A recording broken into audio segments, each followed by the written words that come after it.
He created light, separating it from darkness. He shaped the earth, the sky, the oceans, and every living thing. Everything was perfectly made. And after all that, he looked at it and said, "It is good." But still, something was missing, something more. So, God made man, not a man like you or me, but Adam, formed from in the beginning. God created light, separating it from the darkness. He shaped the earth, the sky, the oceans, and every living thing, ensuring that everything was perfectly made. After creating this wondrous world, God surveyed it and declared, "It is good." However, God recognized that something was still missing. Therefore, he created man. Unlike you or me, Adam was formed from the dust of the ground and given the breath of life. In the midst of this beautiful creation, God placed Adam the dust of the ground, and given the breath of life. And in the middle of this beautiful world, God placed him.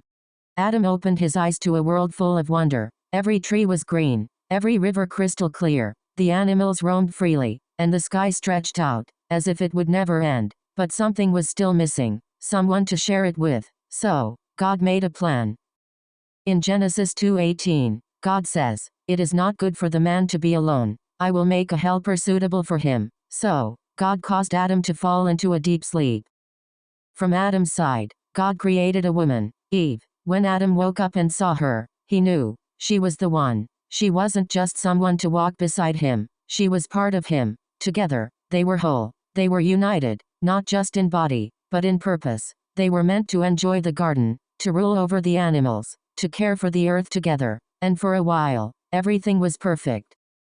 Imagine a place so beautiful, so peaceful, that you could walk with God in the cool of the day. That's what they had. God gave them everything, except one thing. In Genesis 2:16-17, God said, "You are free to eat from any tree in the garden, but you must not eat from the tree of the knowledge of good and evil, for when you eat from it, you will certainly die." It was the one rule, one thing not to touch. But as we all know, temptation doesn't always come in a way we expect. One day, the serpent, a creature that was more cunning than any other animal, approached Eve. It asked her a question that planted a seed of doubt in her mind. Did God really say you must not eat from any tree in the garden? Eve looked at the tree, her mind swirling. She remembered what God had said, but the serpent's words twisted it. Did God really say you couldn't eat from any tree? That wasn't what God had said. But the temptation grew stronger. She wanted to know more, to understand what God knew. The fruit looked good. It was pleasing to the eye. It seemed like it could offer something more than what she already had. And in that moment, Eve made the choice. She reached out, took the fruit, and ate it. Then, she gave it to Adam, and he ate it too. And just like that, everything changed. They felt it immediately. Their eyes were opened. They saw themselves differently. They were no longer the innocent, carefree beings they once were. They felt exposed, ashamed. Genesis 3:7 says, "Then the eyes of both of them were opened, and they realized they were naked. So they sewed fig leaves together and made themselves loincloths." They tried to cover themselves, physically, emotionally, spiritually. They tried to hide from each other and from God. And then came the sound of God. In the cool of the day, he called out, "Where are you?" He wasn't asking because he didn't know. He knew exactly where they were, but he was giving them a chance to come forward, to confess.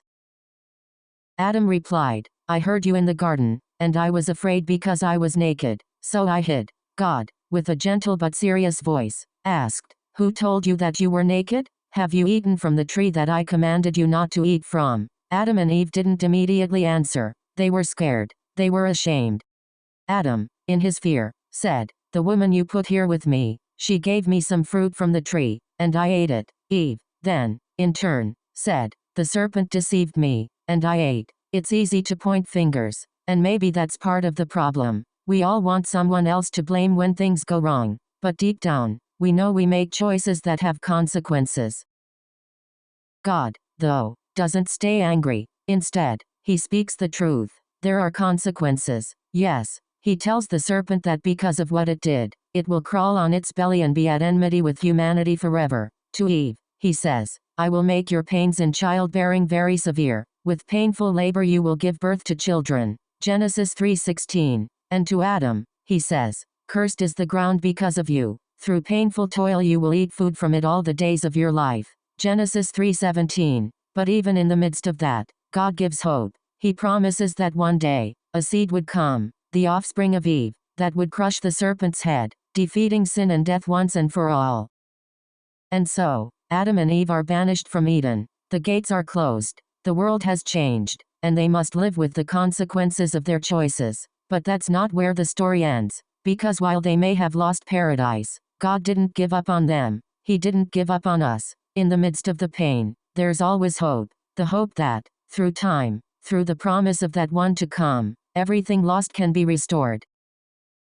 The story of Adam and Eve is a story about choices, the consequences of them, the grace that follows, and the hope of redemption, because even when things fall apart, there's always a chance to begin again. And that, my friends, is the beginning of everything. The end of the story.